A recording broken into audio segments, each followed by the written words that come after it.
ఉందా నీ Hyderabad Lumbini park bomb మూతలు? ఉన్నాయా నీ గోకుల్ చాట్?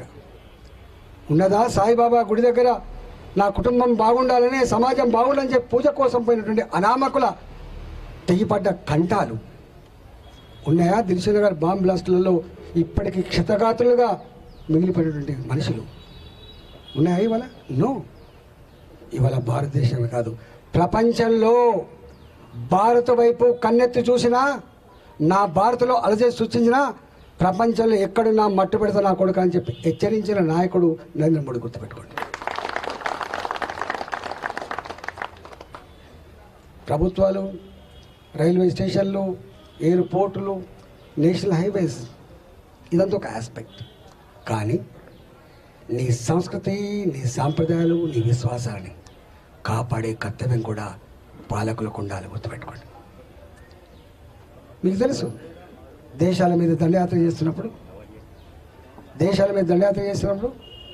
ఆ దేశం కబలించబడితే మొట్టమొదటిగా విక్టిమైజ్ అయ్యే ఫ్యామిలీ రాజకుటుంబం.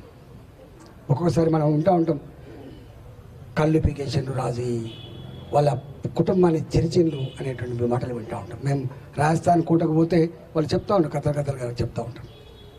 అంతేకాదు, ఆ దేశ స్త్రీల మానప్రాణాలకు, ఆ దేశ సంస్కృతి సాంప్రదాయాలను కథం చేస్తారు. ఆనవాళ్ళు లేకుండా చేస్తారు. మొట్టమొదటి పరాయి దేశ దండయాత్ర చేస్తే రాజకుటుంబమే కాకుండా మన స్త్రీలను చెరబట్టడమే కాకుండా మన మీద యుద్ధం అంటే అన్ని రంగాల్లో ఉంటుంది. అందులో సంస్కృతి మీద ఉంటుంది, సాంప్రదాయాల మీద ఉంటుంది, విశ్వాసాల మీద కూడా ఉంటుంది. ఆనవాళ్ళు లేకుండా చేస్తాం. అందులో పోగొట్టబడితే అయోధ్య రామ మందిరం 500 ఏళ్ల క్రితం ఎంతమంది ఉద్యమాలు చేసిండ్రు, ఎంతమంది చనిపోయినరు, ఎంతమంది రక్తం చిందింది. చివరికి 500 ఏళ్ళ తర్వాత నా భారత సంస్కృతి సాంప్రదాయాన్ని కాపాడుకోవాలని చెప్పి ఇవాళ ఆలయాన్ని కట్టించి జై శ్రీరామ్ అనే విశ్వాసాన్ని భారత్కు అందించిన నాయకుడు మోదీ గారు. అందుకనే ఇవన్నీ నీ కళ్ళ ముందు కనబడుతున్న చరిత్ర. కాబట్టే ఓటేయమంటున్నాం, కాబట్టే ఆశీర్దించమంటున్నాం, కాబట్టే ఈ దేశ పురోగమనలో మిమ్మల్ని భాగం పంచుకోమంటున్నాం.